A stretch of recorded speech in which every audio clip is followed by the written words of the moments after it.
Hello students, आज हम पढ़ने वाले हैं कक्षा 7वीं का अध्याय 1 पृथ्वी पर जीवन का भाग 2 पढ़ने वाले हैं आज हम लोग।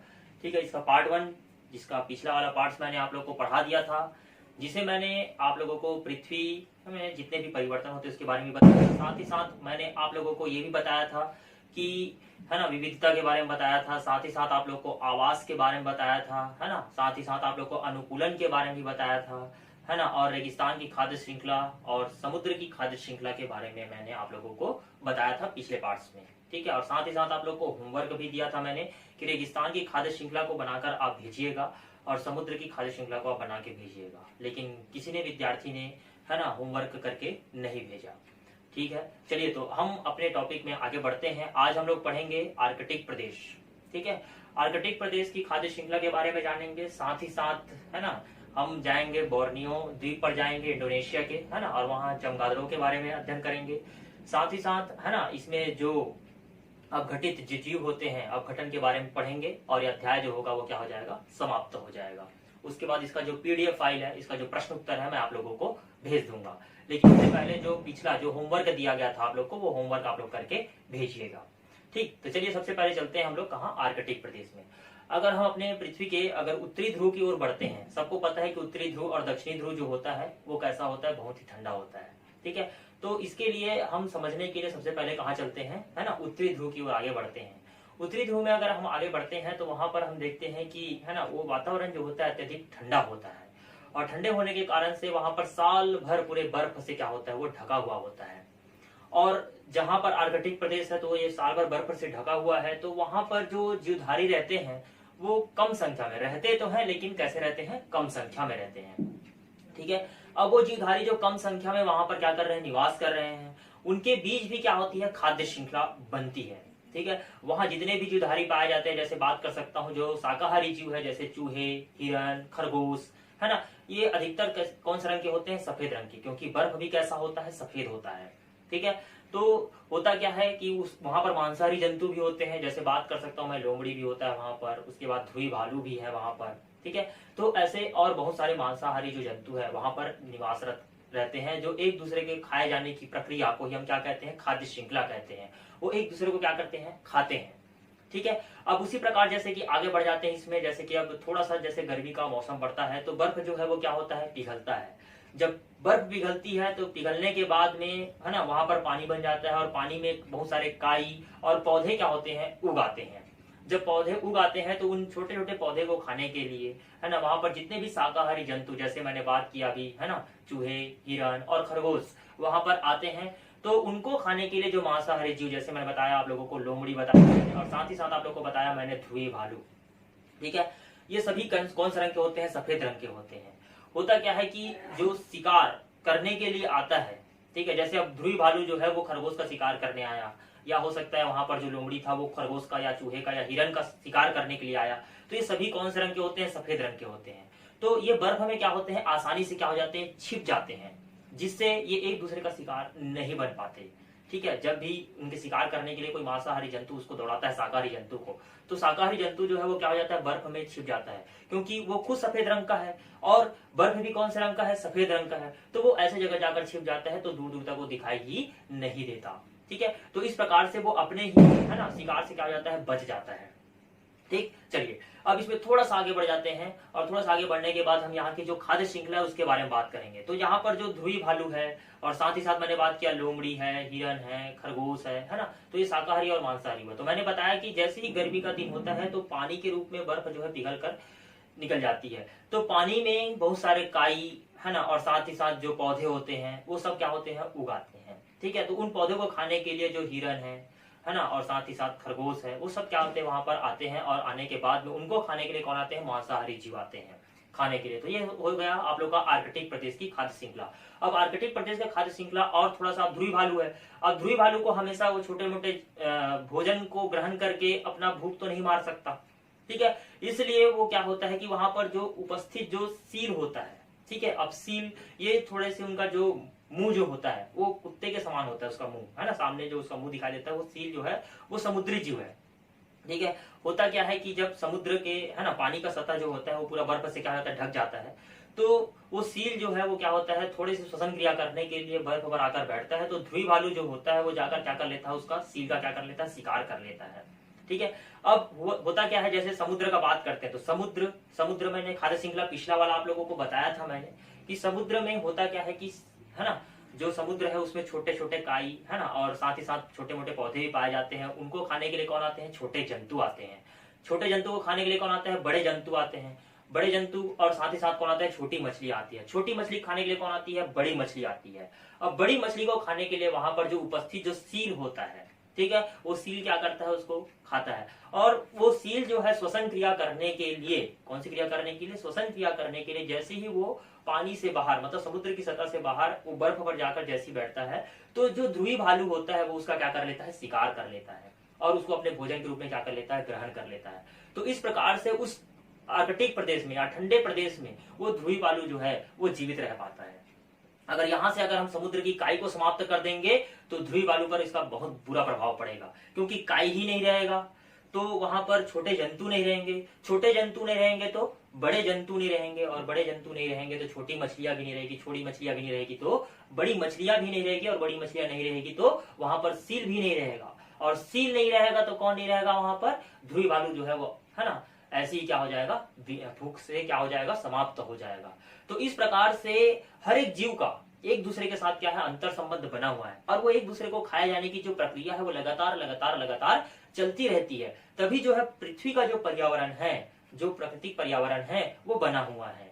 ठीक, चलिए, तो सबसे पहले इसमें आर्कटिक प्रदेश का जो खाद्य श्रृंखला है उसका हम एक श्रृंखला बना लेते हैं। ठीक है, चलिए, तो आर्कटिक प्रदेश में, है ना, मैंने बताया आप लोग को वहां पर जो छोटे मोटे पौधे हैं, जो शाकाहारी है ना, ये छोटे मोटे जो पौधे होते हैं, क्योंकि सबको पता है कि खाद्य श्रृंखला को जोड़ने वाली सबसे पहली कड़ी कौन सी है, हरे पेड़ पौधे। बिल्कुल इसको याद रखिएगा, है ना, परीक्षा में पूछा जाता है इसको कि खाद्य श्रृंखला को जोड़ने वाली सबसे पहली कड़ी कौन सी है। तो खाद्य श्रृंखला को जोड़ने वाली सबसे पहली कड़ी है यहाँ पर हरे पेड़ पौधे, बिल्कुल याद रखिएगा। ठीक, उसके बाद बात करते हैं हरे पेड़ पौधे को खाने के लिए कौन आया यहाँ पर जो भी उपस्थित था, चाहे वो छोटे मोटे कीड़े मकोड़े हो वो भी उपस्थित था, या भी बात कर सकते हैं सीधा डायरेक्टली कौन आ गया यहाँ पर, चूहे। मतलब जितने यहाँ पर शाकाहारी जंतु थे, चाहे वो चूहे आया यहाँ पर, खरगोश आया या हिरन आया, ठीक है, इनको खाने के लिए कौन आया वहां पर, जो मांसाहारी जंतु, जैसे मैंने बताया आप लोगों को लोमड़ी, क्या बताया मैंने, लोमड़ी वहां उपस्थित था।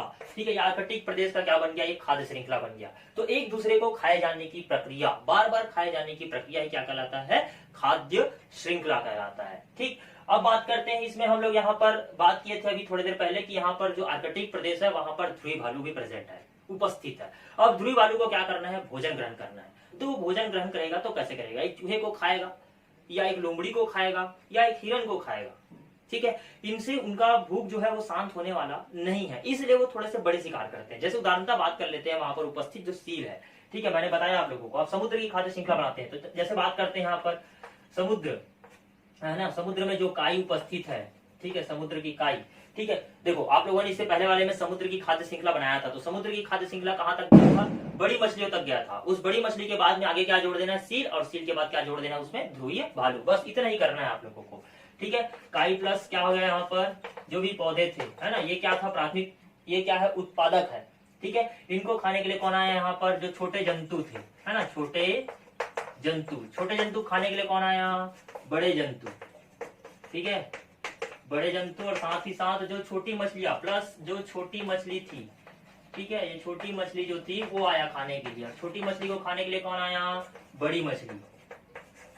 ठीक है, और बड़ी मछली को खाने के लिए कौन आया यहाँ पर, जो उपस्थित जो आर्कटिक प्रदेश में था उसमें सील आया, और सील को खाने के लिए कौन आया यहाँ पर, ध्रुवीय भालू। कौन आया यहाँ पर, ध्रुवीय भालू। ठीक है, तो यहाँ पर देख लीजिए, अब समुद्र से यहाँ तक तो आपने बड़ी मछली तक तो बना ही लिया था। इसमें कौन आ गया यहाँ पर, उपस्थित जो था, है ना, प्लस प्लस लगा दिया यहाँ पर, ये प्लस था, बाकी सब एरो का निशान आएगा इसको खाने के लिए और इसको खाने के लिए, है ना। तो इस प्रकार से जो बड़ी मछली को खाने के लिए कौन आया यहाँ पर, सील, और सील को खाने के लिए कौन आया यहाँ पर, ध्रुवीय भालू आया। तो इस प्रकार से जो आर्कटिक प्रदेश की जो खाद्य श्रृंखला है वो पूरा कैसे बन गया, यहाँ पर कंप्लीट होता है। ठीक है, अब यहाँ पर प्रश्न यह उठता है कि अगर समुद्र से काई को समाप्त कर दिया जाए तो ध्रुवी भालू पर क्या प्रभाव पड़ेगा। अगर समुद्र से सारी काई और पौधे को समाप्त कर दिया जाए तो ध्रुवी भालू पर इसका बहुत बुरा प्रभाव पड़ेगा। होगा क्या कि अगर समुद्र से काई को समाप्त कर देते हैं तो यहाँ पर छोटे जंतु नहीं रहेंगे क्योंकि उनको भोजन नहीं मिलेगा, और छोटे जंतु नहीं रहेंगे तो बड़े जंतु को भोजन नहीं मिलेगा, और छोटी मछलियों को भी भोजन नहीं मिलेगा। और छोटी मछली और बड़े जंतु ही नहीं है तो बड़ी मछलियों को भी भोजन नहीं मिलेगा, वो भी क्या हो जाएंगे, समाप्त हो जाएंगे। अब बड़ी मछली ही नहीं रहेगी तो सील को भोजन मिलने वाला नहीं है, और सील को जब भोजन नहीं मिलेगा तो ध्रुवी भालू, है ना, अब सील तो मर ही गया तो ध्रुवी भालू तो यहाँ पर भोजन मिलेगा ही नहीं, ध्रुवी भालू क्या हो जाएगा, समाप्त हो जाएगा। तो इस प्रकार से जो खाद्य श्रृंखला है वो निर्मित होता है, बिल्कुल इसको याद रखिएगा, ठीक है। उसी प्रकार से ये वाला था, पौधे, चूहे और लोमड़ी जो शाकाहारी जंतु थे उसको खाने के लिए आए थे, है ना। चलिए आगे बढ़ते हैं। अब इसके बाद आगे बढ़ते हैं, इसमें तो हमने बात किया था, है ना। अब आर्कटिक प्रदेश से निकलकर हम पूर्वी क्षेत्र में अपने, है ना, पूर्वी क्षेत्र की ओर जहाँ एक देश है इंडोनेशिया, वहां बढ़ते हैं, ठीक है। हमारे भारत देश की तरह वहां पर भी हर तरफ जो है समतली भाग नहीं है, ठीक है, वहां पर भी पठार भाग, है ना, द्वीप इत्यादि देखने को मिलता है।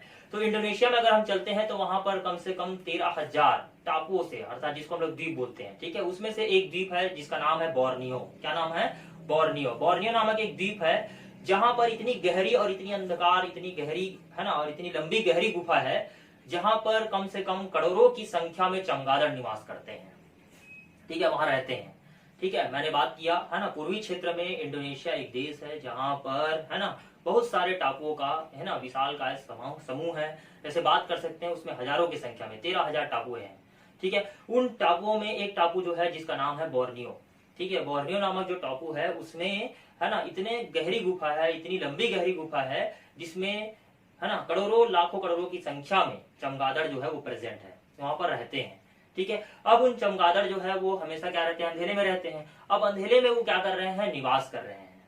तो होता क्या है कि जैसे ही संध्याकालीन बेला होती है ना, शाम होता है, तो शाम के समय वो क्या होते हैं, गुफाओं से बाहर, क्योंकि हर एक जीव की जो है वो मूलभूत आवश्यकताएं होता है, वो होता है भोजन, जल और वायु, ठीक है। तो जैसी ही संध्याकालीन बेला होती है ना, शाम होता है, तो वो जो जितने भी चमगादड़ है वो सब क्या होते हैं, गुफाओं से बाहर निकलते हैं।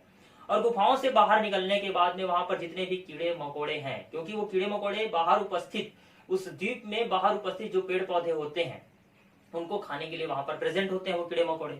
उन कीड़े मकोड़े को खाने के लिए वो चमगादड़ जो है बाहर निकलता है, और खाने के बाद पुनः क्या हो जाता है, वो कहाँ चले जाता है, अपने गुफा के अंदर। होता क्या है कि दिन में वो चमगादड़ जो है वो गुफाओं से बाहर नहीं निकलते, क्योंकि वो भी किसी का शिकार होना नहीं चाहता। जिस प्रकार से ये अपने भोजन के लिए किसको शिकार बना रहा था, छोटे मोटे कीड़े मकोड़ों को शिकार बना रहा था, उसी प्रकार से वो जो चमगादड़ जो है ना, खुद शिकार ना बन जाऊं, इसलिए वो कहाँ रहता है, गुफाओं में। दिन भर वो कहाँ रहता है, गुफाओं के अंदर रहता है। जे अब वही मैंने बताया, मूलभूत आवश्यकताएं क्या है, भोजन, जल, वायु। बिना भोजन के कोई जीवित रहने वाला नहीं है, ठीक है। तो वो भोजन ग्रहण करने के लिए क्या करता है, गुफाओं से बाहर निकलता है। और गुफाओं से जब बाहर निकलता है तो होता क्या है कि वहां पर और जो प्रेजेंट है ना, जो वहां पर उपस्थित है उस द्वीप में, और बहुत सारे जीव जो हैं उपस्थित है, वो इन चमगादड़ का शिकार कर लेते हैं। जैसे कि बात कर सकते हैं इसमें बाज और उल्लू, ठीक है। होता क्या है कि जब हरे पेड़ पौधे में उपस्थित वो, है ना, उन भोजन को ग्रहण करने के लिए जो छोटे मोटे कीड़े मकोड़े जब आते हैं खाने के लिए, तो छोटे मोटे कीड़े मकोड़े को कौन खाता है, चमगादड़ उसको खाता है। चमगादड़ जब उसको खाता है तो, है ना, उसको खाने के लिए वहां पर कौन प्रेजेंट है, वहां पर, है ना, बाज और उल्लू, वो क्या कर लेते हैं, उनको शिकार बना लेते हैं और उनको भोजन के रूप में क्या कर लेते हैं, ग्रहण कर लेते हैं। क्योंकि लाखों करोड़ों की संख्या में वहां पर चमगादड़ आते हैं, कोई ना कोई तो उस बाज और उल्लू का क्या बनेगा, शिकार तो बनेगा ही, ठीक है। तो इस प्रकार से जो है उस बोर्नियो द्वीप में भी क्या चल रहा है, खाद्य श्रृंखला जो है वो चल रहा है। मतलब प्रकृति में अगर बोला जाए, है ना, चाहे हम इस छोटे से बगीचे से लेकर बात किए थे, इस छोटे से बहुत सारे उदाहरण देखे हम लोगों ने। इस छोटे से बगीचे में आपने, है ना, बगीचे में देखा कीड़े मकोड़े को खाने के लिए कौन आया था, मेंढक आया था। मेंढक को खाने के लिए कौन आया था, सर्प। और सर्प को खाने के लिए कौन आया था, बाज या उल्लू आया था, ठीक है। उसके बाद सेकंड नंबर हमने बात किया था रेगिस्तान में, तो रेगिस्तान में भी वही हुआ था, ठीक। उसका समुद्र का बात किया हम लोगों ने।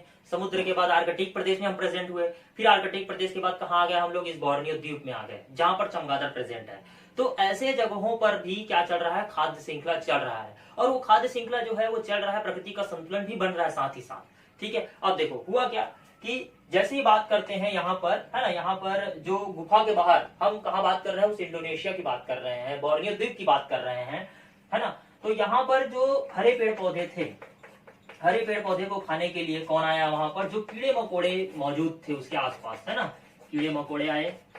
और इस कीड़े मकोड़े को खाने के लिए कौन आया वहां पर, जो चमगादड़ था। उस गुफा के अंदर जो चमगादड़ जो प्रेजेंट था, है ना, चमगादड़ को भूख लगी थी, चमगादड़ बाहर आया, उस कीड़े मकोड़े को खा रहा था। उसको किसने देख लिया भाई, बाज और उल्लू ने देख लिया। और बाज और उल्लू ने क्या कर लिया, उसका शिकार कर लिया। तो इस प्रकार से जो खाद्य श्रृंखला है उस बोर्नियो द्वीप में भी चल रहा है। तो इस प्रकार से खाद्य श्रृंखला आर्कटिक प्रदेश का, ये मैंने आप लोगों को बताया था, ये भी बता दिया। तो ये तीनों जो खाद्य श्रृंखला मैंने आज जो बनाया है, और पिछला जो 2 रेगिस्तान और समुद्र का खाद्य श्रृंखला जो बनाया था, बिल्कुल ये 5 खाद्य श्रृंखला आप बनाकर मुझे क्या करेंगे, भेजेंगे। ठीक है। अब देखो, मैंने बात किया था इसमें अपघटक जीव के बारे में भी बात किया था कि अपघटन होगा तो कैसे होगा। जैसे कि बात कर सकते हैं कि ये स्काई से लेकर ध्रुवी भालू तक क्या चला था, खाद्य श्रृंखला चला था, है ना। एक दिन ऐसी स्थिति आएगी कि जो सर्वोच्च उपभोक्ता होता है वो भी क्या हो जाता है, मर जाता है। जब मरेगा तो कहां जाएगा, वो पृथ्वी के अंदर जाएगा। पृथ्वी के अंदर क्या है, जो सूक्ष्म जीव प्रेजेंट है, जो अपघटक जीव प्रेजेंट है, वो क्या करेगा, उसको सड़ाएगा, गलाएगा, है ना। जब वो सड़ गल जाएगा ना, तो वो खनिज लवण, है ना, और साथ ही साथ और जो भी पदार्थ है, जो पोषक पदार्थ है, उसके रूप में क्या हो जाएगा, वो परिवर्तित हो जाएगा, जिसका पुनः उपयोग कौन करेगा, ये पौधे करेंगे, हरे पौधे करेंगे, है ना। देखो यहाँ पर इस हरे पौधे को किसने खाया, चूहे ने खाया। चूहे को किसने खाया, लोमड़ी ने खाया। एक दिन ऐसा आएगा कि लोमड़ी भी क्या हो जाएगा, मर जाएगा। जब लोमड़ी मरेगा तो यहाँ पर ये पृथ्वी के अंदर चला जाएगा।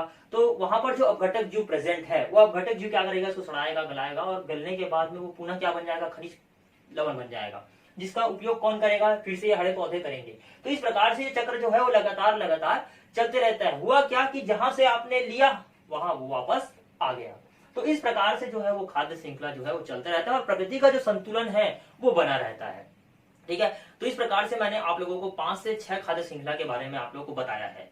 ठीक है। और ये जो अध्याय है, और साथ ही साथ आप लोगों को आवास और अनुकूलन के बारे में बताया था। आवास किसे कहते हैं, तो आवास जहां जीवधारी रहता है, प्रजनन करता है, वृद्धि करता है, भोजन ग्रहण करता है, उसे उसका क्या कहते हैं, आवास कहते हैं। बिल्कुल इसको याद रखिए। आवास मतलब क्या है, घर है, जहां जीवधारी क्या कर रहा है, रह रहा है ना, भोजन ग्रहण कर रहा है ना, और साथ ही साथ प्रजनन कर रहा है, और अपने समान जीव को क्या कर रहा है, उत्पन्न कर रहा है। तो उसी उनका क्या कहते हैं हम लोग, आवास कहते हैं। अनुकूलन किसे कहते हैं, अगर कोई जीवधारी, ठीक है, क्या करता है, अगर कोई जीवधारी, है ना, किसी वातावरण में अगर वो रह रहा है तो अपने आप को उस वातावरण के प्रति क्या कर लेता है, ढाल लेता है, रहने लायक बना लेता है, उस वातावरण के प्रति अपने शरीर को उस हिसाब से क्या कर लेता है, ढाल लेता है। तो उसे हम क्या कहते हैं, अनुकूलन कहते हैं। क्या कहते हैं, अनुकूलन। ठीक है। जैसे उदाहरणतः बात करते हैं कि अगर हम हमारे सामान्य वातावरण के किसी डॉगी को उठाकर अगर आर्कटिक प्रदेश में जाकर छोड़ देंगे ना, तो वो डॉगी जो है उस वातावरण के प्रति रहने के लिए या उस वातावरण के प्रति ढलने के लिए अपने आप को क्या करेगा, अनुकूलित करेगा। अगर वह अनुकूलित हो पाया उस वातावरण के प्रति तो वो जीवित बच जाएगा। अगर वो अनुकूलित नहीं हो पाया तो वो क्या हो जाएगा, मर जाएगा। ठीक है। उसी प्रकार से अगर उस वातावरण में जो भी जीव प्रेजेंट है, चाहे वहां से खरगोश है ना, और साथ ही साथ बात कर सकते हैं जो चूहे हैं, हिरण है, अगर उनको इस वातावरण में लाते हैं, अगर हम जो आर्कटिक प्रदेश के जितने भी जीव जंतु हैं उनको इस वातावरण में लाते हैं, तो इस वातावरण में क्या है, सामान्य ताप वातावरण है। ठीक है। तो यहाँ पर जब उस जीव को लाएंगे तो वो जीव भी क्या करेगा, यहाँ आने के बाद में वो अपने आप को इस वातावरण के प्रति क्या करेगा, ढालने का प्रयास करेगा। ढल गया तो ठीक, और नहीं हुआ तो फिर वो क्या हो जाएगा, अंतकालीन मृत्यु हो जाएगी। तो इस प्रकार से जीव जो है अपने आप को क्या करता है, उस वातावरण के प्रति क्या करता है, ढालता है। उसे हम क्या कहते हैं, अनुकूलन कहते हैं। ठीक है। साथ ही साथ मैंने अपघटक जीव के बारे में बताया आप लोगों को। ठीक है। तो इस प्रकार से जो अध्याय है, पृथ्वी पर जीवन जो अध्याय है वो क्या होता है, समाप्त होता है। ठीक है। इसका जितना भी प्रश्न उत्तर है इस अध्याय में, खाली स्थान, सही विकल्प जो भी है, उसको मैं आप लोगों को पीडीएफ फाइल के माध्यम से आप लोगों को भेज दूंगा। तो बिल्कुल जितना भी आज मैंने समझाया है और जो भी होमवर्क मैंने आप लोग को दिया है उसको बिल्कुल आप लोग करके भेजिएगा। ठीक। तो आज के लिए इतना बहुत है।